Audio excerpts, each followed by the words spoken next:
Hello, good morning to all of you. कैसे हैं आप सब लोग और कैसी चल रही है आपकी तैयारी? मैं उम्मीद करता हूँ आपकी तैयारी बहुत ही बढ़िया चल रही होगी। देखिए, आज हम एक टॉपिक पढ़ने वाले हैं, बहुत ही महत्वपूर्ण टॉपिक है और एग्जामिनर का इस समय सबसे पसंदीदा टॉपिक है। ज्योग्राफी में वो ओशियन करंट से या फिर हिंदी में बोलें तो समुद्री धाराएं से काफ़ी क्वेश्चन वो पूछता है।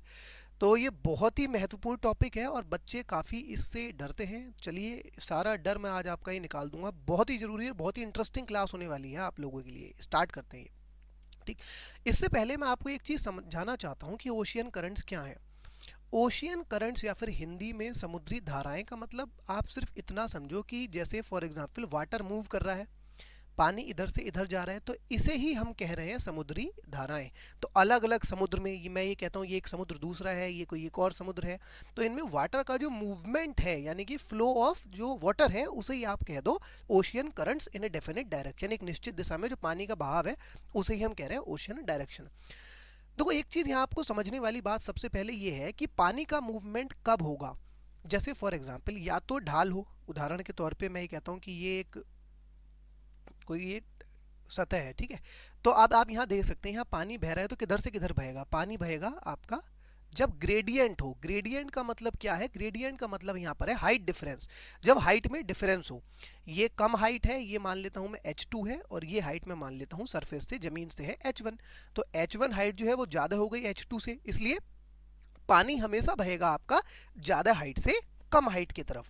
तो हमें यहाँ पर मेन चीज़ क्या है, जहाँ भी हमें हाइट डिफरेंस मिल जाएगा वहाँ पर वाटर फ्लो जो हाइट ज़्यादा होगी वहाँ से कम ऊंचाई की तरफ जो है वो बहेगा। क्लियर ये बात? ढाल जैसे ढाल पे पानी बहता है तो ये ऊंचाई जो है ज़्यादा हो गई और ये ऊंचाई जो है वो कम हो गई, इसलिए जो ज़्यादा हाइट है वहाँ से कम हाइट की तरफ वाटर का फ्लो होना है। यानी कि अब हमें बस यही देखना है कि ज़्यादा हाइट कहाँ पर है और कम हाइट कहाँ पर है। ठीक, क्लियर? चलो, हम मैं बता देता हूँ आपको क्वेश्चन किस तरीके से पूछे जाते हैं। देखो, वो क्वेश्चन ऐसे पूछता है कि गल्फ स्ट्रीम कैसा करंट है, वेस्ट विंड ड्रिफ्ट कैसा करंट है, पेरू करंट कैसा है, इन्हें मैच करना है। इंडियन ओशन का कौन सा है, वार्म कौन सा है, ओशियन वाला पैसिफिक ओशन का कौन सा है। ये क्वेश्चन आप मुझे खुद ही बताओगे मेरी लेक्चर देखने के बाद। स्टार्ट करते हैं हम। देखो, ये है आपकी अर्थ। ठीक, ये हो गई आपकी अर्थ, ये लिख दे रहा हूँ मैं ई, और ये हो गया सन, ये हो गया एस। तो अब फॉर एग्जाम्पल ये है अर्थ। ठीक, अर्थ को अगर मैं बीच में एक लाइन खींच दूं और दो पार्ट कर दूं, तो इस बीच वाली लाइन को हम बोलते हैं भूमध्य रेखा या फिर इक्वेटर। इक्वेटर यानी कि इक्वेटर वो लाइन है जो अर्थ को दो पार्ट में डिवाइड करती है, या फिर एक बॉल है, बॉल के आपने बीच में से दो पार्ट कर दी हैं, तो जो बीच वाली लाइन हो गई जो पार्टीशन कर रही है उसे हम बोलते हैं भूमध्य रेखा। भू के मध्य में से जाने वाली रेखा। ठीक, ऊपर वाला ये आधा हिस्सा जो बचा है, ये आधा हिस्सा।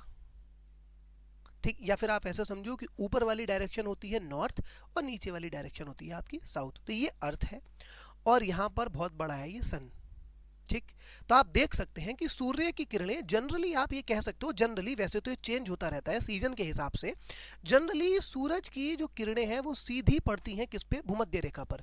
वैसे तो मैं फिर बता रहा हूँ ये चेंज होती रहती हैं सीजन के हिसाब से, गर्मियों में थोड़ा सा अलग हो जाती हैं, जाड़ों में थोड़ा सा अलग हो जाती हैं, लेकिन फिर भी यहाँ पर एक हम जनरल अंडरस्टैंडिंग के लिए क्या लेंगे? जनरल अंडरस्टैंडिंग के हम ये लेंगे कि सूरज की किरणें भूमध्य रेखा पर जो है वो सीधी पड़ती हैं। ये है सन, तो सूरज की किरणें भूमध्य रेखा पर सीधी पड़ेंगी। और यहाँ जो ऊपर वाले हिस्से हैं, ये जो दो पॉइंट हैं, इन्हें बोलते हैं हम पोल। ऊपर डायरेक्शन होती है नॉर्थ, इसलिए ये वाला पॉइंट हो गया नॉर्थ पोल। नीचे डायरेक्शन होती है साउथ, तो ये हो गया आपका साउथ पोल या फिर उत्तरी बिंदु या फिर दक्षिणी बिंदु। ठीक, और ये हो गई भूमध्य रेखा।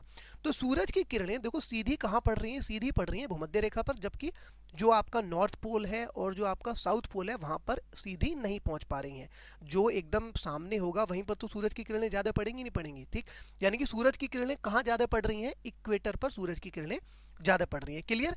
जब सूरज की किरणें, एक सेकेंड, ये है अर्थ, ये हो गया इक्वेटर, और ये है पोल्स। जब सूरज की किरणें इक्वेटर पे ज़्यादा पड़ रही हैं तो यहाँ पर टेम्परेचर होगा ज़्यादा है, यानी कि यह हो गया T1, और यहाँ पर टेम्परेचर होगा कम, यानी कि ये हो गया T2। तो T1 की वैल्यू ज़्यादा है T2 से, यानी कि जब यहाँ पर सूरज की किरणें सीधी पड़ रही हैं तो यहाँ पर टेम्परेचर हो गया ज़्यादा, और जो इधर वाला हिस्सा हो गया अर्थ का, ये वाले जो पोल्स की तरफ जो है ये वाला, यहाँ पर टेम्परेचर हो गया कम।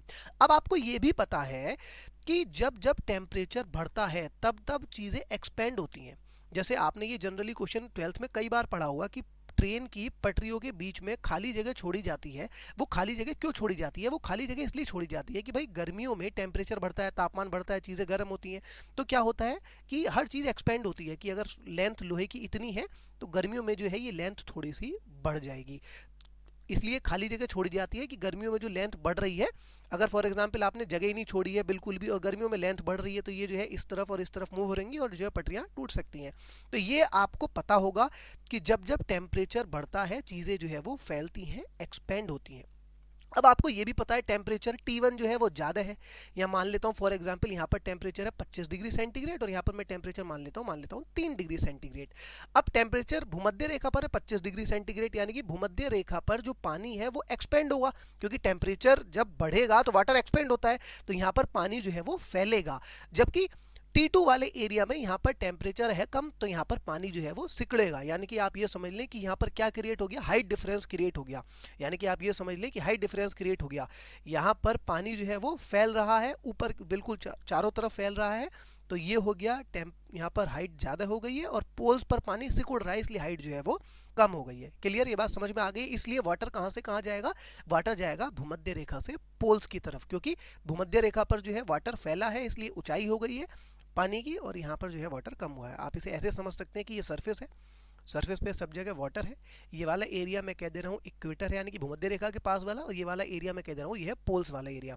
यहाँ पर टेम्परेचर है उदाहरण के तौर पे 25 डिग्री सेंटीग्रेड, यहाँ पर टेम्परेचर है 3 डिग्री सेंटीग्रेड, तो यहाँ का जो पानी है ये पानी एक्सपेंड होगा, ये फैलेगा, जब ये फैलेगा तो थोड़ा सा ऊंचाई हो जाएगी क्रिएट, यहाँ पर ऊंचाई क्रिएट हो गई और यहाँ पर जो है हाइट कम है, तो क्या देखो ये हाइट डिफरेंस क्रिएट हो गया नहीं हो गया, तो वाटर फैलेगा कहाँ, वाटर पानी कहाँ से कहाँ मूव करेगा, इक्वेटर से वो आएगा ढाल की तरफ यानी कि पोल्स की तरफ। यानी कि एक चीज तो मैं ये समझा कि वाटर कहाँ से कहाँ जाना है, इक्वेटर से जाना है कहाँ, पोल्स की तरफ। क्लियर है? चलो अब देखते हैं यहाँ पर वाटर कहाँ से कहाँ जा रहा है, वाटर जा रहा है इक्वेटर से यानी कि भूमध्य रेखा से ध्रुवों की तरफ, पोल्स की तरफ। इससे पहले मैं एक चीज आपको और बताना चाहता हूँ, कोरियोलिस फोर्स क्या है, और कोरियोलिस फोर्स से भी पहले मैं बताना चाहता हूँ थोड़ा सा हवाओं के बारे में। ये अर्थ के बीचों बीच में मैंने एक लाइन खींची, इसे मैं क्या बोलता हूँ, इक्वेटर। ठीक, जब मैं पवने आपको पढ़ाऊंगा तो मैं बताऊंगा कि देखो ऊपर वाली डायरेक्शन ये तो आपको पता है ये क्या है, नॉर्थ, या फिर ये बिंदु है नॉर्थ पोल, नीचे डायरेक्शन है साउथ, तो ये हो गया आपका साउथ पोल। ठीक, तो हवाओं की जब मैं डायरेक्शन आपको पढ़ाऊंगा तब मैं आपको बताऊंगा वैसे उनके बारे में। अभी आप सिर्फ इतना याद रखो कि भूमध्य रेखा के पास ये हवा इस डायरेक्शन से आ रही है, नॉर्थ से साउथ, और नीचे की तरफ से ये इस तरफ से ऐसे जा रही है। ये हवा की डायरेक्शन फिक्स है कि भूमध्य रेखा के पास जो है वो हवा इस तरीके से आ रही है ऊपर वाले एरिया में, और नीचे वाले एरिया में जो है नीचे से ऊपर की तरफ ये जा रही है। क्लियर? ये हो गई आपकी विंड हवाएं। अब आपको ये भी पता होगा कि वाटर जो है हवा के साथ भी मूव करेगा। फॉर एग्जाम्पल ये यहाँ पर पानी है सरफेस पे, अभी ये शांत है, लेकिन हवा अचानक से बहुत तेज बहने लगती है इस तरफ से इस तरफ, यानी कि वेस्ट से ईस्ट बहने लगेगी, तो हवा के साथ साथ पानी भी मूव होगा, होगा नहीं होगा, तो पानी की भी डायरेक्शन क्या हो जाएगी, वेस्ट से ही ईस्ट की ओर पानी की डायरेक्शन भी हो जाएगी। यानी कि वाटर के फ्लो की डायरेक्शन डिपेंड करती है हवा की मूवमेंट पर भी, जिस दिशा में हवा चलेगी पानी भी उसी दिशा में मूव करने की कोशिश करेगा। ठीक, अब अर्थ जो है वो दो मोशन उसमें होते हैं। कैसे दो मोशन होते हैं, ये है देखो सन और ये है अर्थ। तो एक तो अर्थ जो है वो अपनी भी धुरी पर घूमती है, यानी कि अपने भी चारों ओर घूम रही है और सूरज के चारों ओर भी घूम रही है। ठीक है, तो आप ये समझ लें कि अर्थ के घूमने की वजह से एक फोर्स क्रिएट हो जाता है, उसे हम बोलते हैं कोरियोलिस फोर्स। कोरियोलिस फोर्स क्या है मैं आपको अलग जब जर्मोफोलॉजी पढ़ाऊंगा उसमें मैं बताऊंगा कि कोरियोलिस फोर्स क्या है। वैसे फोर्स नहीं है, ये एक इफेक्ट है। मतलब आप सिर्फ इतना समझें कि पृथ्वी के घूमने की वजह से कोई एक फोर्स जो है क्रिएट हो जाता है, उसे हम बोलते हैं कोरियोलिस फोर्स।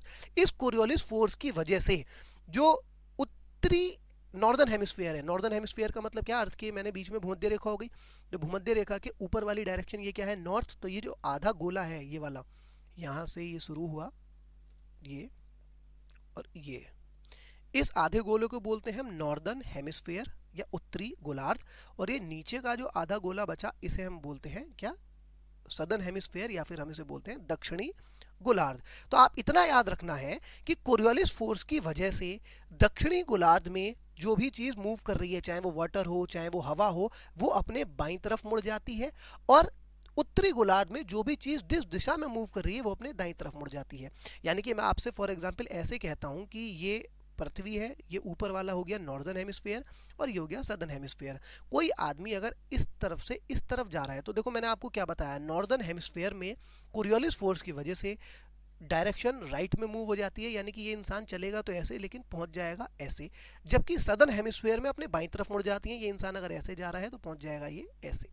ठीक, तो यानी कि आपको यहाँ एक पॉइंट तो ये याद रखना है कि कोरियोलिस फोर्स की वजह से क्या होता है, नॉर्दर्न हेमिस्फीयर में चीज़ें कहाँ से कहाँ जो है डिफ्लेक्ट हो जाती हैं, अपने राइट में मुड़ जाती हैं, जबकि सदर्न हेमिस्फीयर में चीज़ें किस तरफ डिफ्लेक्ट हो जाती हैं, अपने लेफ्ट में डिफ्लेक्ट हो जाती हैं। यानी कि दो पॉइंट यहाँ पर हमने सीखे, क्या कि एक तो नॉर्दर्न हेमिस्फीयर में चीज़ें अपने राइट में और सदर्न हेमिस्फीयर में अपने लेफ्ट में, और वाटर कहाँ से कहाँ मूव कर रहा है, इक्वेटर से पोल्स की तरफ मूव कर रहा है। क्यों? क्योंकि हाइट डिफरेंस क्रिएट हो गया टेम्परेचर के डिफरेंस की वजह से। दो पॉइंट यहाँ पे आप सीख चुके हैं। ठीक, अब देखो, अब हम स्टार्ट करते हैं अपना टॉपिक।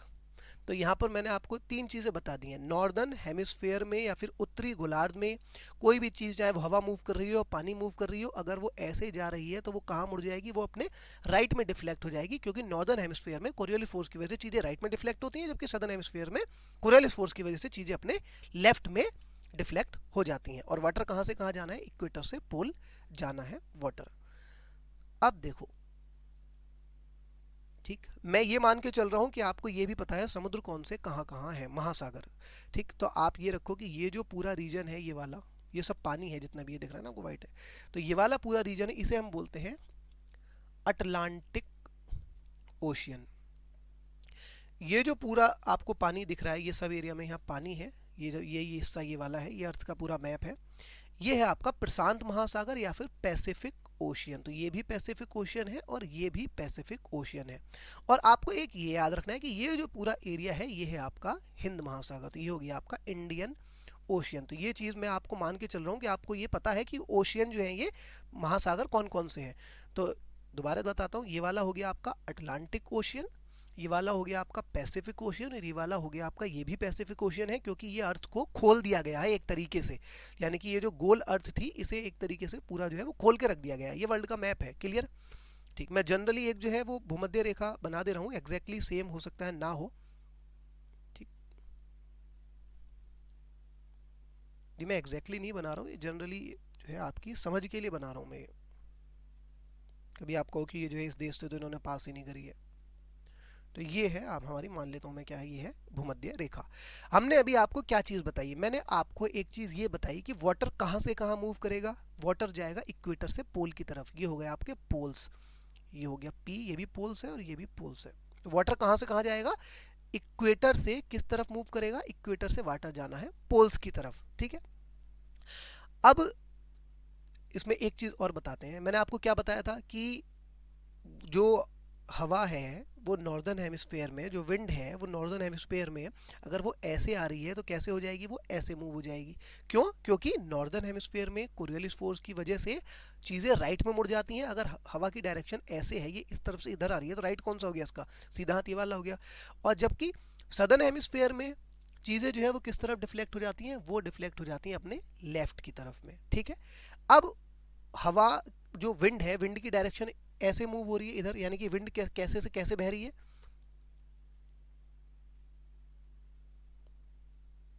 ये हो गई इक्वेटर, ये हो गया आपका पोल्स, ये भी होगा आपका पोल्स।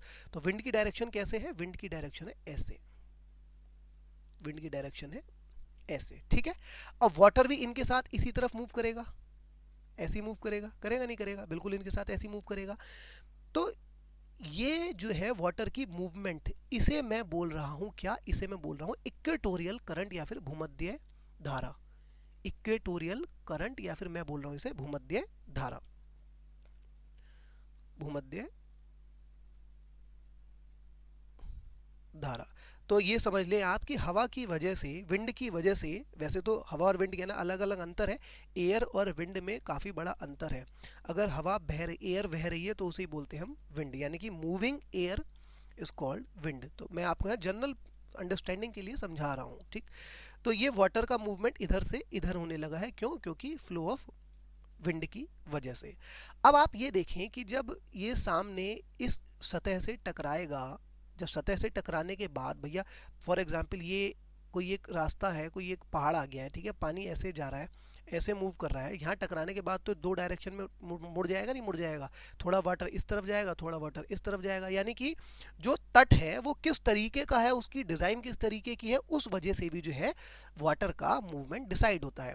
तो यहाँ जब ये वाटर इस तरीके से आ रहा है, यहाँ आने के बाद थोड़ा पानी इस तरफ चला जाएगा और यहाँ आने के बाद थोड़ा पानी जो है वो इस तरफ चला जाएगा, ठीक, ऐसे ये ऐसे जाएगा, ऐसे जाएगा, ठीक, वाटर ये जो है ऐसे जा रहा है, ठीक है, क्लियर है ये बात। अब यहाँ पर क्या है, इसे मैं बोल रहा हूँ ये इक्वेटोरियल करंट, यानी कि भूमध्य समुद्री रेखा जलधारा। जब ये ऊपर की तरफ चली गई है, इस डायरेक्शन में ऊपर होता है नॉर्थ, तो मैं इसे बोलता हूँ नॉर्थ इक्वेटोरियल धारा, नॉर्थ इक्वेटोरियल करंट। नॉर्थ का मतलब है नॉर्थ में चली गई, इक्वेटर का मतलब है भूमध्य रेखा की तरफ से आ रही है, और करंट का मतलब वो धारा हो गई, यानी कि उत्तरी भूमध्य रेखा धारा। ये नीचे की तरफ चली गई तो ये हो गया साउथ इक्वेटोरियल करंट, ठीक। तो समझ गए आप, यानी कि ये जो भूमध्य रेखा के पास वाली धारा दो पार्ट में डिवाइड होगी, नॉर्थ इक्वेटोरियल करंट और साउथ इक्वेटोरियल करंट। अब मैंने आपको ये भी अभी चीज बताई थी कि उत्तरी गोलार्ध में कोरियोलिस फोर्स की वजह से चीजें अपने राइट में डिफ्लेक्ट होती हैं, यानी कि ये वाटर मूवमेंट इस तरीके से है, तो आगे जाने के बाद ये अपने राइट में इस तरीके से मुड़ जाएगा, कोरियोलिस फोर्स की वजह से डिफ्लेक्ट हो गया, नहीं जो है ये डिफ्लेक्ट हो गया, ठीक है। तो ये फिर इस तरीके से आएगा, इस तरीके से आएगा, फिर जब इस तट पे टकराएगा तो फिर ये इस तरीके से आ जाएगा और इस तरीके से आ जाएगा, तो एक तरीके से सर्कुलेशन सा क्रिएट हो गया, ठीक। और एक चीज आपको ये याद रखनी है कि यहाँ पर निचले एरिया में जो वाटर की फ्लो है वो है आपकी, इसे हम बोलते हैं वेस्ट विंड ड्रिफ्ट, यानी कि आप ये याद रखें कि इस दक्षिण की दिशा में वाटर की मूवमेंट ऐसे हो रही है, ठीक है। जब ये यहाँ पर आएगी, इस तट पर टकराएगी, तो कुछ वाटर का पानी जो है वो इस तरफ चला जाएगा, फिर कुछ जो है वो आगे जा रहा है, ऐसे जा रहा है, ऐसे जा रहा है वाटर, फिर ये कुछ जो है वो इस तरफ ऐसे मुड़ जाएगा, फिर वाटर आगे जा रहा है, आगे जा रहा है, आगे जा रहा है, आगे जा रहा है, कुछ वाटर जब यहाँ आएगा ऑस्ट्रेलिया के पास में तो वो फिर ऐसे मुड़ जाएगा, फिर ये आगे जा रहा है, ये आगे जा रहा है, ये आगे जा रहा है, ठीक। ऐसे ये वाला वाटर इस तरफ जा रहा है, इस तरफ जा रहा है, फिर कोरियोलिस फोर्स की वजह से ये मुड़ जाएगा, फिर जब ये मुड़ेगा तो यहाँ पर जो है ये अपनी डायरेक्शन जो है वो फिर से तट पर टकराने के बाद अपनी डायरेक्शन जो है वो चेंज कर लेगा। यहाँ पर टकराएगा तो कुछ वाटर जो है इस तरफ चला जाएगा और कुछ वाटर टकराने के बाद जो है वो इस तरफ चला जाएगा, फिर वो इधर आएगा और इधर आने के बाद ये जो है अपनी एक सर्कुलेशन जो है ये पूरी कर रहे हैं, क्लियर। ये वाटर ऐसे आया, फिर ये ऐसे आया, फिर ये ऐसे आया, और ये जो है अपना फिर एक जो है अपनी एक तरीके से ये सर्कुलेशन पूरी कर रहे हैं, क्लियर है। तो फिर वही आप यहाँ समझिए कि यहाँ वाटर ऐसे आया, ऐसे आया, यहाँ आया, यहाँ आया, फिर कुछ वाटर जो है ऊपर की तरफ मूव हो गया, कुछ वाटर जो है वो नीचे की तरफ मूव हो गया, फिर वो यहाँ आया, तो वो फिर वही उसने अपनी एक सर्कुलेशन जो है वो पूरी कर ली, ठीक। ये पैसिफिक ओशन है, फिर वही चीज़ यहाँ से वाटर ऐसे आ रहा है, ऐसे मूव हो गया कुछ वाटर, फिर वो इस तट से ऐसे मूव हो गया, फिर कुछ वाटर जो है वो ऐसे मूव हो गया, अपना आप समझ रहे हैं ना, एक सर्कुलेशन सी जो है वो क्रिएट होती जा रही है। मैंने आपको एक चीज और बताई थी कि वाटर कहां से कहां मूव करेगा, इक्वेटर से पोल की तरफ जो है वो मूव करेगा। कुछ पानी जो है वो पोल से इक्वेटर की तरफ भी आ रहा होगा, इधर से इधर, इधर से इधर, तो ऐसे वाटर की मूवमेंट हो रही है अलग अलग जगह पर, इन्हीं को हमें जो है वो पढ़ना है। अब देखो ध्यान से मैं आपको बताता हूं, ये वाटर ऐसे आ रहा था, इसकी एक ब्रांच तो इस तरफ चली गई और इसकी एक ब्रांच जो है वो इस तरफ चली गई, ये भूमध्य रेखा वाली जलधारा थी। ऊपर वाली ब्रांच को मैंने बोला क्या, नॉर्थ इक्वेटोरियल करंट, क्योंकि ये नॉर्थ डायरेक्शन में चली गई। इस वाली ब्रांच को मैंने बोला साउथ इक्वेटोरियल करंट, क्योंकि ये साउथ में चली गई। ये वाला जो देश है ये है आपका ब्राजील, इसलिए ब्राजील के पास जो ये ब्रांच आई है साउथ इक्वेटोरियल करंट की, इसे मैं बोलता हूं ब्राजीलियन करंट, ब्राजीलियन करंट। अब मैंने आपको एक चीज और बताई थी कि भूमध्य रेखा के पास टेम्परेचर ज्यादा है, तो यानी कि भूमध्य रेखा के आसपास जितना भी वाटर होगा इसका टेम्परेचर जो है वो कैसा होगा, वो हॉट होगा। यानी कि ये वाला वाटर कैसा होगा, ये होगा हॉट, एच मतलब हॉट। ये वाला वाटर यानी कि ब्राजीलियन करंट कैसा हो गया, हॉट हो गया। ये जो वेस्ट विंड ड्रिफ्ट मैंने आपको बताया था, ये वेस्ट विंड ड्रिफ्ट ये भैया अंटार्कटिका पे ये जो पूरी दिख रहा है ना आपको, ये सब बर्फ है, तो यहाँ के पास में जो पानी होगा वो ठंडा होगा। तो ये वाला जो वेस्ट विंड ड्रिफ्ट है ये है आपकी कैसा, ये है आपका कोल्ड। तो वेस्ट विंड ड्रिफ्ट ये हो गया आपका कोल्ड करंट, ठीक। जब ये नॉर्थ इक्वेटोरियल करंट यहाँ आया, ये गल्फ ऑफ मैक्सिको में यहाँ गया, यहाँ गया, इसकी एक ब्रांच ऐसे हो गई, इसे हम बोलते हैं क्या, इसे हम बोलते हैं gulf stream, gulf stream. Gulf stream किसकी ब्रांच हो गई? नॉर्थ इक्वेटोरियल करंट जो है आगे जाके टूट गया किसमें? गल्फ स्ट्रीम में। गल्फ स्ट्रीम भी अभी हॉट ही है क्योंकि ये भूमध्य रेखा की तरफ से ही जो है पानी उसी का हिस्सा है। अब देखो ये वाला जो एरिया है इसे बोलते हैं हम ग्रीनलैंड। तो ग्रीनलैंड के पास में यहाँ सब ये बर्फ है तो यहाँ से जो पानी आ रहा होगा वो होगा आपका कोल्ड। ग्रीनलैंड के पास में से जो पानी आ रहा है उसे मैं बोलता हूँ क्या? Greenland current. तो ये हो गया ग्रीनलैंड करंट। अब यहाँ पर पानी ठंडा हो गया तो इसलिए ये हो गया कोल्ड करंट। ये वाला यहाँ से जो करंट आता है इसे बोलते हैं हम लेब्राडोर करंट। क्या बोलते हैं? लेब्राडोर। लेब्राडोर कहाँ से कहाँ आ रहा है? ये आ रहा है पोल की तरफ से भूमध्य रेखा की तरफ। तो ये हो गया आपका ठंडा करंट यानी कि ये हो गया कोल्ड करंट। यानी कि आप ये ध्यान रखें कि जो भूमध्य रेखा से पोल की तरफ जा रहा है वो होगा आपका जनरली हॉट करंट। जो पोल से भूमध्य रेखा की तरफ आ रहे हैं वो होंगे आपके कोल्ड करंट। जैसे आप देखें ये ग्रीनलैंड करंट ये कहाँ से कहाँ आ रहा है? ये आ रहा है आपका पोल से भूमध्य रेखा की तरफ, तो ये कोल्ड हो गया। लेब्राडोर कहाँ से कहाँ आ रहा है? पोल से भूमध्य रेखा की तरफ आ रहा है, ये भी हो गया आपका कोल्ड करंट। तो इसी तरीके से ये करंट ऐसे गया, फिर ये कोरियोलिस फोर्स की वजह से मुड़ गया, जब तट पे टकराया तो इसकी दो ब्रांच हो गई। ये है अलास्का, तो इसके पास वाला करंट हो गया अलास्का करंट। तो ये हो गया आपका अलास्का करंट। और एक ब्रांच इसकी ऐसे मुड़ गई, ये है आपका कैलिफोर्निया का रीजन, तो ये हो गया आपका कैलिफोर्निया करंट। अब कैलिफोर्निया करंट देखो कहां से कहां आ रहा है? कैलिफोर्निया करंट आ रहा है ऊपर से नीचे की तरफ, यानी कि पोल से इक्वेटर की तरफ आ रहा है। पोल से इक्वेटर की तरफ जो भी करंट आएंगे वो होंगे कोल्ड। तो ये हो गया आपका कोल्ड करंट। ऐसे आप ये समझो वेस्ट विंड ड्रिफ्ट है, ये तो कोल्ड करंट है। जब ये तट पर टकराया, टकराने के बाद ये ऐसे मूव हुआ तो इसे यहाँ पर देश है पेरू, तो इसे हम बोलते हैं पेरू करंट या फिर बोलते हैं हमबोल्ट करंट। मैप में और दिखाता हूँ मैं, देखो ये मैप देखो, अब अगला मैप जो मैं आपको दिखा रहा हूँ, ठीक, यहाँ बहुत अच्छे से सबको समझ में आ जाएगा। देखो ये ब्रांच दो हो गई इसकी, एक ब्रांच ऐसे चली गई करंट की और एक ब्रांच जो है वो ऐसे चली गई। ये कैसा है? हॉट। जो भी लाल रंग में दिख रहे हैं वो हॉट करंट है, यानी कि वाटर का टेम्परेचर वहाँ ज़्यादा है, वो गर्म पानी है। ये देश है आपका ब्राज़ील, तो ये हो गया आपका ब्राज़ीलियन करंट। ये हो गया आपका ब्राज़ीलियन करंट, ठीक। ये है आपका वेस्ट विंड ड्रिफ्ट की ब्रांच है, ये यहाँ पे टकराई और यहाँ पे कहाँ पहुँच गई? ये है, ये सारा पानी था ठंडा, तो ये जो आया ये ठंडे पानी की ब्रांच हो गई, तो पेरू कैसा हो गया? ये कोल्ड करंट हो गया, या फिर इसे बोलते हैं हम हमबोल्ट करंट। हमबोल्ट वो जगह की वजह से नाम दे दिया, ठीक। ये यहाँ पर ऐसे आया, फिर ये ऐसे मुड़ गया, ये वाली ब्रांच ऐसे आई, फिर कोरियोलिस फोर्स की वजह से ऐसे आई। अब ये हो गया कैलिफोर्निया करंट। जो करंट मैंने आपको बताया पोल से भूमध्य रेखा की तरफ आते हैं वो हो गए आपके कोल्ड करंट। तो ये ऊपर से नीचे की तरफ आ रहा है, ये नीला है, तो ये कोल्ड करंट हो गया। कैलिफोर्निया करंट कोल्ड करंट है। और एक ब्रांच इसकी मुड़ गई अलास्का की तरफ, तो अलास्का कैसा हो गया? ये हो गया आपका हॉट करंट। ये ऊपर से नीचे की तरफ आ रहा है तो कोल्ड हो गया। ये गल्फ स्ट्रीम नीचे से ऊपर की तरफ जा रहा है तो ये हो गया आपका हॉट करंट। फिर ये यहाँ पर आया, फिर इसकी दो ब्रांच हो गई, एक इधर मुड़ गई एक इधर मुड़ गई। ये जा रही है नीचे से ऊपर की तरफ, तो ये हो गई आपकी हॉट करंट। देश है पास में नॉर्वे, तो इसलिए नाम पड़ गया क्या इसका? Norwegian current. ऐसी ये ब्रांच डिवाइड होती जा रही है। ये वाटर जब यहाँ आया ऐसे मुड़ गया, बेंगुला वही एक आइलैंड का नाम है तो उसी से नाम पड़ गया बेंगुलिया करंट। ये नीचे से ऊपर की तरफ जा रहा है, पोल से इक्वेटर की तरफ जा रहा है, इसलिए ये हो गया आपका कोल्ड करंट। फिर ये जाके ऐसे इसने सर्कुलेशन कर लिया, ये ब्रांच यहाँ ऐसे मुड़ी तो ये ऐसे आ गया। अब ये आ रहा है ऊपर से नीचे की तरफ, तो ये हो गया कोल्ड करंट, कैनरी करंट। ये वाटर ऐसे आया, ये इस वाले तट से जब टकराया तो ये ऐसे मुड़ गया, नीचे से ऊपर की तरफ जा रहा है, इसलिए ये हो गया आपका कोल्ड करंट। ऐसे ये इधर से इधर आया, नीचे से ऊपर की तरफ जा रहा है, ये हो गया आपका नीचे से ऊपर, यानी कि कहाँ पर? नॉर्दर्न हेमिस्फेयर में। तो ये इक्वेटर से पोल की तरफ जा रहा है, इसलिए ये हो गया हॉट करंट। और ये पोल से इक्वेटर की तरफ आ रहा है, इसलिए ये हो गया आपका कोल्ड करंट। यहां आपको क्या याद रखना है? सबसे पहली चीज ये याद रखना है, ये पूरा मैंने आपको क्या बताया था? ये बताया था मैंने पूरा आपको अटलांटिक महासागर।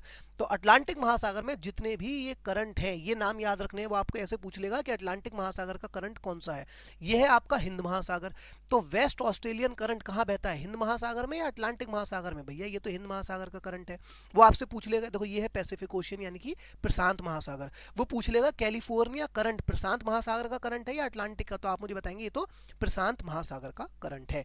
तो जनरली हमने यहाँ पर क्या सीखा? जनरली हमने ये सीखा कि वाटर जिस भी डायरेक्शन में मूव कर रहा है, आगे अगर कोई भी बाधा आ जा रही है तो वो अपनी डायरेक्शन जो है वो चेंज कर ले रहा है। फिर हमने यहाँ पर ये सीखा कि अगर इक्वेटर से वो पोल की तरफ जा रहा है तो वो हॉट है, और पोल से इक्वेटर की तरफ जा रहा है तो वो हो गया आपका कोल्ड करंट। तो आपको यहाँ पर हॉट और कोल्ड करंट ध्यान रखने हैं। दूसरी चीज, कौन सा करंट किस प्रशांत महासागर में बह रहा है वो हमें ध्यान रखने हैं। तो यहाँ पर हमने क्या देखा, मैं आपको एक अपना मैप दिखा देता हूँ। ये मैंने खुद इसमें ये जो एरो है खुद बनाए हैं, क्या आप देखो यहाँ देख सकते हैं। दो ब्रांच हो गई है इसकी, एक ब्रांच ऐसे चली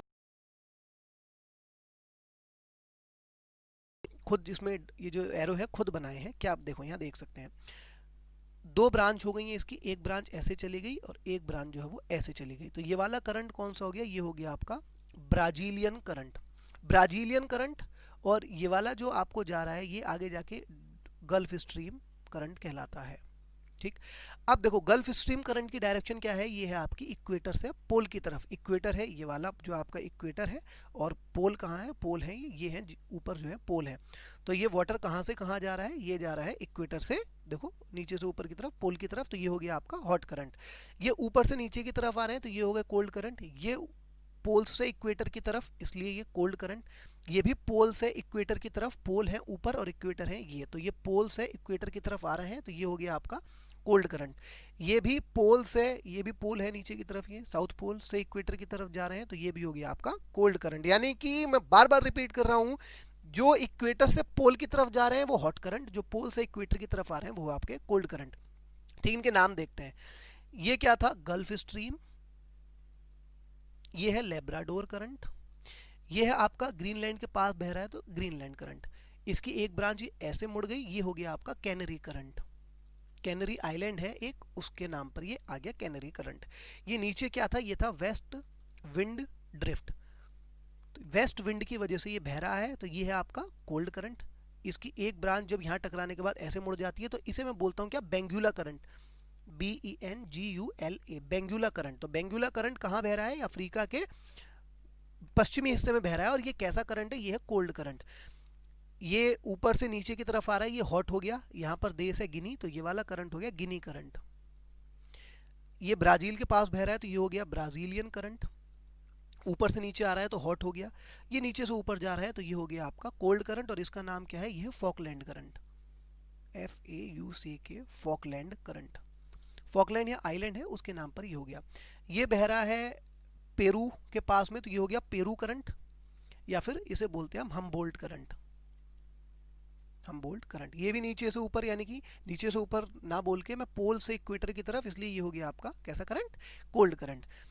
ये भी पोल से इक्वेटर की तरफ बह रहा है और कैलिफोर्निया के पास में है तो ये हो गया आपका कैलिफोर्निया करंट, और ये हो गया आपका अलास्का करंट। ये नीचे से ऊपर की तरफ जा रहा है इसलिए हॉट करंट हो गया, इसका नाम क्या है, क्यूरोशियो, QUR, स्पेलिंग में चेंज हो सकता है, QUR अलग अलग जगह अलग मिलेगी आपको, क्यूरोशियो करंट। ये ऊपर से नीचे की तरफ आ रहा है इसलिए ये हो गया कोल्ड करंट, और इसका नाम क्या है, ओयोशियो करंट, ओयोशियो करंट। क्लियर, ये वेस्टर्न इलाका है ऑस्ट्रेलिया का इसलिए ये हो गया वेस्ट ऑस्ट्रेलियन करंट, और ये हो गया ईस्ट ऑस्ट्रेलियन करंट। क्लियर है, थोड़ा वाटर यहाँ से ऐसे भी जाएगा। क्लियर, समझ में आ गया नहीं, तो आपको यहाँ पर क्या क्या याद रखना है, आपको ये याद रखना है कि कौन कौन सा करंट किस किस महासागर का है और कौन कौन सा करंट जो है वो हॉट है या फिर कोल्ड है। ठीक, तो इक्वेटर से जो भी पोल की तरफ जा रहे हैं, चाहे वो ऊपर किसी भी हेमिस्फेयर में हो, किसी भी गोलार्ध में हो, वो होंगे आपके हॉट करंट, और जो पोल से इक्वेटर की तरफ जा रहे हैं वो होंगे आपके कोल्ड करंट। पोल से इक्वेटर कौन कौन से जा रहे हैं, ये हो गए, ये जा रहा है देखो इक्वेटर, मतलब ये वाली जो लाइन है ये हो गई इक्वेटर, और ये ऊपर से जो ये वाला हिस्सा हो गया पोल, और ये वाला हिस्सा हो गया पोल। तो पोल से जो भी इक्वेटर की तरफ जा रहा है नीचे से ऊपर, यानी कि देखो ये भी पोल से इक्वेटर की तरफ जा रहा है, ये भी पोल से इक्वेटर की तरफ जा रहा है, ये भी इक्वेटर की तरफ जा रहा है, ये भी इक्वेटर की तरफ जा रहा है, ये भी इक्वेटर की तरफ जा रहा है, ये भी इक्वेटर की तरफ जा रहा है। तो जितने भी इक्वेटर या फिर भूमध्य रेखा की तरफ जा रहे हैं, ये भी जा रहा है, वो सारे होंगे आपके कोल्ड करंट, इसलिए जो ब्लू में दिखाए गए हैं वो कोल्ड है। जो भी इक्वेटर से पोल की तरफ जा रहे हैं वो होंगे आपके कैसे करंट, वो होंगे आपके हॉट करंट। जैसे कौन कौन से हैं वो देखो आप, पोल से इक्वेटर की तरफ कौन कौन से जा रहे हैं, कलर चेंज कर लेते हैं।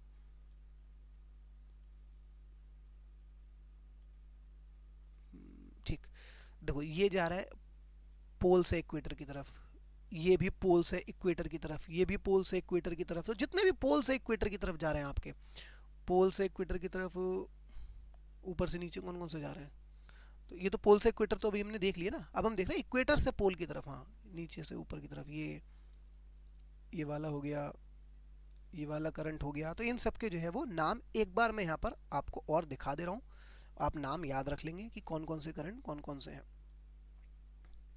एक को आपको पेरू का नाम याद रखना, पेरू करंट, या फिर इसे बोलते हैं हम हमबोल्ट करंट। ठीक, कैलिफोर्निया याद रखना है, अलास्का याद रखना है, लेब्राडोर याद रखना है, गल्फ स्ट्रीम याद रखना है, कैनरी करंट याद रखना है। नॉर्वे के पास वाला हो गया नॉर्वेजियन करंट और ग्रीनलैंड के पास वाला ग्रीनलैंड करंट। कंफ्यूज मत होना, नॉर्वेजियन जो है वो इक्वेटर से पोल जा रहा है इसलिए ये हॉट करंट है, ग्रीनलैंड पोल से इक्वेटर आ रहा है इसलिए कोल्ड करंट है। यहाँ आपको बेंगुला का नाम याद रखना है और ये वाला जो करंट है ये है आपका अगुल-हास।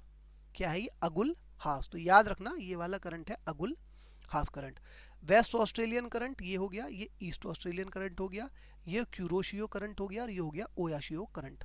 ठीक, कौन सा कोल्ड है कौन सा हॉट है वो याद रखेंगे हम, और कौन सा किस महासागर का है वो याद रखेंगे।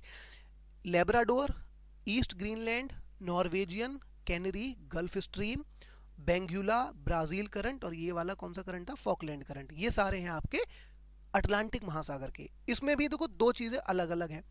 ये हो गई आपकी भूमध्य रेखा, भूमध्य रेखा ये पूरा है आपका प्रशांत महासागर, ये पूरा क्या है? ये पूरा अटलांटिक महासागर पूरा है अटलांटिक महासागर। इसके भी दो पार्ट हो गए हैं।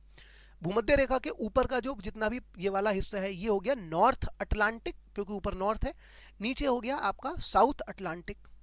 ठीक, तो वो आपको क्वेश्चन ऐसे भी पूछ सकता है कि ये लेब्राडोर जो है वो नॉर्थ अटलांटिक का है या साउथ अटलांटिक का है, तो आप मुझे बताएंगे भैया लेब्राडोर जो है वो नॉर्थ अटलांटिक का करंट है, जबकि बेंगुला जो है वो साउथ अटलांटिक का जो करंट है। क्लियर, समझ में आ गई बात? ठीक, तो ये हो गया बेंगुला करंट और ये हो गया आपका लेब्राडोर करंट। क्लियर है? मैं एक बार शॉर्ट में फिर बता देता हूँ आपको सारी चीज, क्योंकि टॉपिक थोड़ा सा डिफिकल्ट है। जो भी करंट इक्वेटर से पोल की तरफ जाएगा वो होगा आपका हॉट करंट, जो पोल से इक्वेटर की तरफ आएगा वो होगा आपका कोल्ड करंट। तो पहले हम यही देख लेते हैं कि इक्वेटर से पोल कौन कौन से आ रहे हैं। तो आप देखो पोल से इक्वेटर, पहले कोल्ड वाले देखते हैं। पोल से इक्वेटर एक तो ये लेब्राडोर करंट आया, एक ये ईस्ट ग्रीनलैंड करंट आया, जो ऊपर से जो इस लाइन की तरफ 0 डिग्री इस लाइन की तरफ आ रहे हैं। ठीक, ये वाला करंट आ रहा है, ये वाला करंट आ रहा है, ये वाला करंट आ रहा है, ये वाला करंट आ रहा है, ये वाला करंट आ रहा है और ये वाला करंट आ रहा है। तो ये सारे हैं कोल्ड करंट, इनके नाम याद रखेंगे। ओयाशियो करंट प्रशांत महासागर में है, ईस्ट ग्रीनलैंड करंट अटलांटिक महासागर में है, वो भी उत्तरी वाले में। लेब्राडोर करंट ये भी अटलांटिक में है, उत्तरी वाले में। कैनरी करंट ये भी अटलांटिक में है, उत्तरी वाले में। बेंगुला करंट ये आपका है आपका दक्षिणी अटलांटिक में। और यहाँ पर एक करंट और है Falkland current, Falkland current. Peru current या हम्बोल्ट करंट, ये सारे हो गए प्रशांत महासागर के, ये हो गए अटलांटिक महासागर के करंट और ये हो गए हिंद महासागर के करंट। यानी कि मैं अभी आपसे पूछूंगा अगर कि अगुल-हास किस महासागर का है तो आप मुझे बताएंगे हिंद महासागर का। मैं पूछूंगा वेस्ट ऑस्ट्रेलियन करंट किस महासागर का है तो आप मुझे बताएंगे हिंद महासागर का। मैं पूछूंगा वेस्ट ऑस्ट्रेलियन हॉट करंट है कोल्ड करंट, तो आप याद रखेंगे ये है आपका कोल्ड करंट। ठीक, क्या आप मुझे इन सबके नाम एक बार यहाँ पे बता सकते हैं कि इन सबके नाम क्या क्या है? पहले हम हॉट वालों के नाम लिख देते हैं। जैसे ये है गल्फ स्ट्रीम, गल्फ स्ट्रीम, ये आगे जाके दो पार्ट में टूट गया। ये जो ऊपर वाला पार्ट ये वाला पूरा करंट गया है ये है नॉर्वेजियन करंट, क्योंकि ये नॉर्वे के पास में गया, नॉर्वेजियन करंट। ये है अगुल-हास करंट, मैंने बताया भी था आपको, अगुल-हास करंट। ये ब्राजील के पास वाला ये हो गया ब्राजीलियन करंट। ये गिनी के पास में है तो ये हो गया गिनी करंट, गिनी करंट। एक ये करंट है ये है आपका अलास्का करंट, अलास्का करंट। और ये वाला है एक हॉट करंट, ये हो गया आपका क्यूरोशियो करंट। एक ये वाला है आपका हॉट करंट, ये ईस्टर्न साइड है तो ये हो गया ईस्ट ऑस्ट्रेलिया करंट। तो ये सारे करंट हो गए आपके नाम जिनके जो सारे हॉट करंट थे। अब हम देखते हैं कोल्ड करंट कौन कौन से थे। देखो एक तो कोल्ड करंट ये वाला हो गया, ये है पेरू करंट, या फिर दूसरा नाम पेरू मिलेगा नहीं, इसका नाम मिलेगा आपको हम्बोल्ट करंट। ये है west wind drift, west wind drift. ये है फॉकलैंड करंट, फॉकलैंड करंट। ये है आपका बेंगुला करंट। ये है आपका वेस्ट ऑस्ट्रेलियन करंट। ये जितने ही बह रहे हैं ये तो सब वही है भूमध्य रेखा के पास वाले, ये नाम नहीं पूछे जाएंगे। और ये ये है ग्रीनलैंड के पास वाला, तो ये हो गया ग्रीनलैंड करंट। और ये हो गया लेब्राडोर करंट।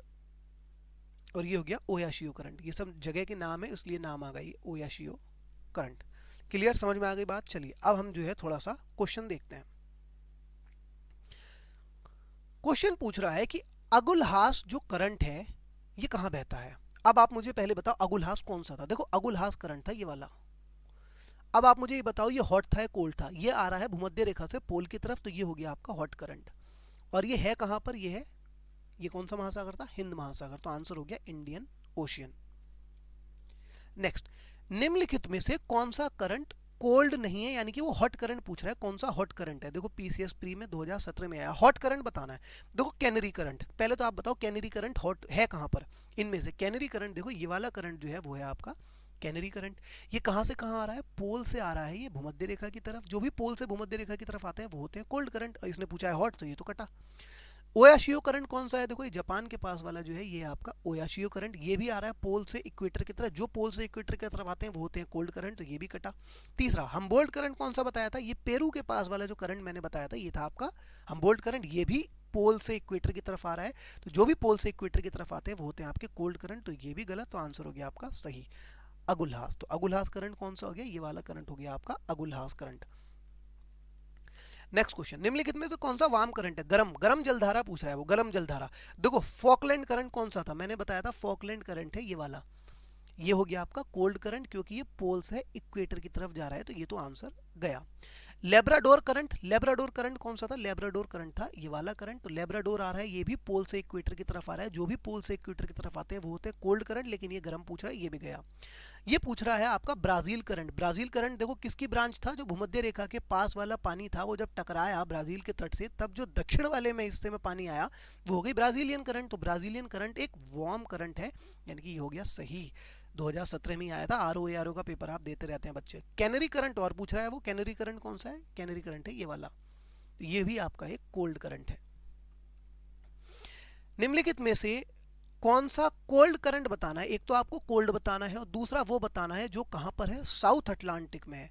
एक तो कोल्ड करंट बताना है और ऊपर से कोल्ड करंट वो बताना है जो साउथ अटलांटिक में, यानी कि इस लाइन के ये वाला इस एरिया में कोल्ड करंट कौन कौन सा है वो बताना है। अब मुझे याद होगा एक तो ये रहा कोल्ड करंट और एक ये वाला कोल्ड करंट, हम नाम देख लेते हैं। ये वाला कौन सा है, ये है आपका फॉकलैंड, और ये वाला आपको मैंने बताया था बेंगुला। तो जो भी ऑप्शन में हो वो सही है, यहाँ पर बेंगुला और फॉकलैंड तो है नहीं ऑप्शन में, तो हो गया बेंगुला।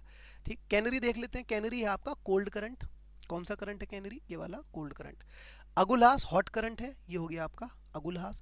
ब्राजीलियन करंट भी हॉट करंट है, तो ये हो गया आपका ब्राजीलियन। भले ही ब्राजीलियन साउथ अटलांटिक का है, लेकिन उसने कोल्ड पूछा था, कोल्ड हो गया बेंगुला। अब देखो वो यही पूछ रहा है, मैप दिखा दिया उसने, इन दोनों करंट के नाम पूछ रहा है कि ये वाला कौन सा है करंट और ये वाला जो नीचे से ऊपर आ रहा है ये वाला कौन सा करंट है। पहले तो आप मुझे बताओ कोल्ड कौन सा होगा, जो भूमध्य रेखा की तरफ जा रहा है, यानी कि पोल से जो इक्वेटर की तरफ जा रहा है वो होते हैं कोल्ड करंट। तो ये हो गया कोल्ड करंट, और जबकि आपका ये वाला हो गया हॉट करंट। ये गिनी के पास में है, तो ये हो गया आपका गिनी करंट, और ये हो गया आपका Benguela current, Benguela current. Last question है, बहुत अच्छा क्वेश्चन है, और इससे ज़्यादा टफ क्वेश्चन पेपर में आपके वो नहीं पूछेगा, मैच करने के लिए पूछ रहा है। वो पूछ रहा है गल्फ स्ट्रीम को मैच करना है। देखो मुझे ये बताओ गल्फ स्ट्रीम कहाँ है, देखो ये है गल्फ स्ट्रीम। गल्फ स्ट्रीम कैसा करंट है, गल्फ स्ट्रीम है आपका वार्म करंट, और ये ऑप्शन में है वार्म यानी कि गर्म जलधारा है। तो भैया ए का तो मैंने मैच कर दिया, क्या होगा 4 होगा। जब ए का 4 होगा तो ये बी ऑप्शन कटा और ये डी ऑप्शन कटा, तो यानी कि ए का 4 इसमें भी है, ए का 4 इसमें भी है, क्लियर। सी का तो 1 दोनों में ही है, तो सी का तो 1 पक्का है, यानी कि पेरू करंट क्या 1 पैसिफिक ओशियन का है। पहले मैं चेक भी कर लेता हूँ। पेरू का नाम मैंने बताया था हम्बोल्ट करंट, हम्बोल्ट करंट यानी कि पेरू करंट, ये वाला करंट हो गया, ये हो गया आपका हम्बोल्ट करंट। क्या ये प्रशांत महासागर का है, यस ये पूरा प्रशांत महासागर है, तो ये वाला भी हमारा सी तो बिल्कुल ठीक जा रहा है। अब हम मैच कर रहे हैं भैया बी और डी में, वेस्ट विंड ड्रिफ्ट में और डी में वेस्ट ऑस्ट्रेलियन करंट। देखो waste Australian current, waste Australian current कौन सा था, ऑस्ट्रेलिया के वेस्ट में, तो ये हो गया ये वेस्ट ऑस्ट्रेलियन करंट। तो इसमें 2 क्वेश्चन पूछ सकता है, ये करंट का टाइप बताओ भैया कोल्ड है, दूसरा ये है कहां पर, ये है आपका इंडियन ओशन में या फिर हिंद महासागर में। कौन सा ऑप्शन पूछा है इसने, इंडियन ओशन में है ये, तो ये हो गया वेस्ट ऑस्ट्रेलियन करंट का इंडियन ओशन, यानी कि डी का हो गया 3 और डी का हो गया 3, तो बी का हो गया 2, यानी कि आंसर हो गया हमारा ऑप्शन नंबर फर्स्ट। क्लियर, मैं उम्मीद करता हूँ समझ में आपको आया होगा। देखो अभी तो मैंने आपको सिर्फ एक चीज बताई थी कि हाइट डिफरेंस जो हुआ वो टेम्परेचर की वजह से हुआ था, क्योंकि भूमध्य रेखा पर सूरज की किरणें सीधी आ रही हैं, इसलिए टेम्परेचर ज़्यादा है, टेम्परेचर ज़्यादा है इसलिए यहाँ पर पानी जो है वो उसमें थोड़ा सा ऊपर उठ गया है और हाइट क्रिएट हो गई है। और भी बहुत सारे फैक्टर हैं टेम्परेचर के अलावा जिससे पानी या फिर समुद्री धाराएं एक जगह से दूसरी जगह जो है वो बहती रहती हैं। जैसे एक तो मैंने आपको बता दिया टेम्परेचर, दूसरा जैसे सैलिनिटी। सैलिनिटी का मतलब क्या है? लवणता। फॉर एग्जांपल मैं ये कहता हूँ कि अगर यहाँ पर भी पानी है और यहाँ पर भी पानी है, ये पानी नंबर इसे ए दे रहा हूँ, इसे बी कह देता हूँ। यहाँ पर सैलिनिटी ज़्यादा है, लवणता ज़्यादा है। अगर लवणता ज़्यादा होती है तो घनत्व बढ़ जाता है पानी का। जब पानी का घनत्व बढ़ जाएगा तो भी हाइट डिफरेंस क्रिएट हो जाता है। ज़्यादा घनत्व वाला पानी सिकुड़ेगा और कम घनत्व वाला पानी उठेगा तो भी पानी ऊपर से नीचे आ जाएगा। तीसरा देखो हवा, विंड। विंड की डायरेक्शन क्या है वो भी डिफाइन करती है कि किस दिशा में जो है पानी मूव होगा। विंड की डायरेक्शन इस तरफ है तो वाटर इस तरफ मूव होगा, और विंड की दिशा इस तरफ है तो वाटर जो है वो इस तरफ जो है मूव होगा। और भी बहुत सारी चीज़ें हैं। डेंसिटी वो भी डिसाइड करती है, और जैसे फॉर एग्जांपल आपका ग्रेविटी, ग्रेविटी भी डिसाइड करती है कि ओशन करंट कैसे मूव होंगे, क्योंकि भूमध्य रेखा के पास में ग्रेविटी जो है वो कम होती है और पोल के पास में ग्रेविटी ज़्यादा होती है। जब ग्रेविटी ज़्यादा होगी तो पानी को वो अपनी तरफ जो है वो खींचेगी। जब वो पानी को अपनी तरफ खींचेगी तो यहाँ पर पानी की हाइट कम हो जाएगी और यहाँ पर पानी की हाइट बढ़ जाएगी। तो ये सारी चीज़ें आपको वैसे इतनी जानने की ज़रूरत नहीं है। और ये भी डिपेंड करता है कि भाई जिस तट पर पानी टकरा रहा है उसका डिज़ाइन किस तरीके का बना हुआ है। फॉर एग्जांपल तट अगर ऐसे बना हुआ है, जैसे उदाहरण के तौर पे मैं कह रहा हूँ तट जो है वो समझो ऐसे बना हुआ है, और तो वाटर जो है इस तरफ से इस तरफ आ रहा है तो ऊपर कम जाएगा और सारा पानी इस तरफ जो है मूव हो सकता है। तो कॉन्फ़िगरेशन ऑफ कोस्ट, कोस्ट की डायरेक्शन कैसी है, कोस्ट का बनावट किस तरीके से है, वो भी डिपेंड करता है। ठीक। और इस ओशन करंट के क्या क्या प्रभाव पड़ेंगे, देखो फॉर एग्जांपल यहाँ मैं रहता हूँ, ये है कोई कंट्री है सी, और यहाँ पर ओशियन करंट पानी आ रहा है और मैं कह रहा हूँ कोल्ड करंट आ रहा है। तो अगर आपके जहाँ आप रहते हैं आपके तट पर कोल्ड यानी कि ठंडा पानी टकराएगा तो बहुत सारी चीज़ें इफेक्ट हो जाएंगी। क्या इफेक्ट हो जाएंगी? आप क्या खेती करेंगे वो अब डिसाइड होगा, क्योंकि ठंडा पानी आ रहा है तो मौसम ठंडा रहेगा, तो वही फसलें उग सकती हैं जो ठंड में आप पैदा कर सकते हैं। दूसरी चीज़ देखो, जहाँ भी हॉट करंट और कोल्ड करंट आपस में मिलते हैं, ये हॉट करंट आ रहा है और ये कोल्ड करंट आ रहा है, तो वो रीजन मछलियों के लिए बहुत अच्छा होता है, फिशिंग के लिए वो रीजन जो है बहुत अच्छा रीजन है। जैसे फॉर एग्जांपल लेब्राडोर है आपका कोल्ड करंट और गल्फ स्ट्रीम है आपका हॉट करंट, तो ये दोनों जहाँ मिलते हैं वहाँ पर ऐसी सिचुएशन क्रिएट हो जाती है कि मछलियाँ वहाँ पर आती हैं तो मछुआरों को आसानी होती है, वहीं जाकर मछलियाँ पकड़ते हैं। जैसे ओयाशियो करंट और क्यूरोशियो करंट जब मिलते हैं, एक हॉट है और एक कोल्ड है, तो इन्हें भी जो है देखो मैं दिखाता हूँ इसमें तुम्हें, यहाँ पे आप देखो कि ये लेब्राडोर करंट और गल्फ स्ट्रीम, एक हॉट है एक कोल्ड है, ये रीजन मछलियों के काफ़ी फेमस हो गया, ये रीजन काफ़ी हो गया। हॉट और कोल्ड यहाँ मिक्स हो रहे हैं, तो हॉट और कोल्ड यहाँ पर मिक्स हो रहे हैं, तो काफ़ी इफेक्ट पड़ता है इस चीज़ का भी कि वहाँ पर इकोनॉमी कैसी होगी, कितनी कमाई लोग कर पाएंगे, है ना। और भी चीज़ें जो है काफ़ी चीज़ें डिपेंड करती हैं। तो मैं और भी चीज़ें इन सब का एक्सप्लेनेशन आपको जब डिटेल पढ़ाऊंगा और भी ज़्यादा कभी मौका मिला तब मैं आपको एक्सप्लेन करूंगा। तो यहाँ पर आपको क्या चीज़ें ध्यान में रखनी थी, सबसे पहली चीज़ आपको ये ध्यान में रखनी है कि कोई भी तीन चीज़ें बताई थी मैंने आपको। क्या? पहले तो मैंने आपको ये बताया कि भूमध्य रेखा पर जब टेम्परेचर ज़्यादा हो गया तो वाटर यहाँ पर एक्सपेंड हो गया और यहाँ पोल का वाटर जो है रिलेटिवली उसकी हाइट कम है, तो वाटर कहाँ से कहाँ जा रहा है, इक्वेटर से मूव कर रहा है पोल्स की तरफ। भूमध्य रेखा पर सूर्य की किरणें सीधी पड़ रही हैं, इसलिए इक्वेटर पर टेम्परेचर जो है वो ज़्यादा है, पोल्स पर टेम्परेचर कम है। जब टेम्परेचर ज़्यादा है तो यहाँ पर वाटर एक्सपेंड होगा और यहाँ पर वाटर जो है वो कॉन्ट्रैक्ट होगा। तो एक चीज़ हमने सीखी थी, इक्वेटर से पोल की तरफ अगर ये जा रहा है तो हॉट होगा, और पोल से इक्वेटर की तरफ आ रहा है क्योंकि पोल पर बर्फ है तो वो ठंडा पानी लेकर आएगी, तो पोल से इक्वेटर की तरफ जो भी आएंगे वो कोल्ड करंट होंगे।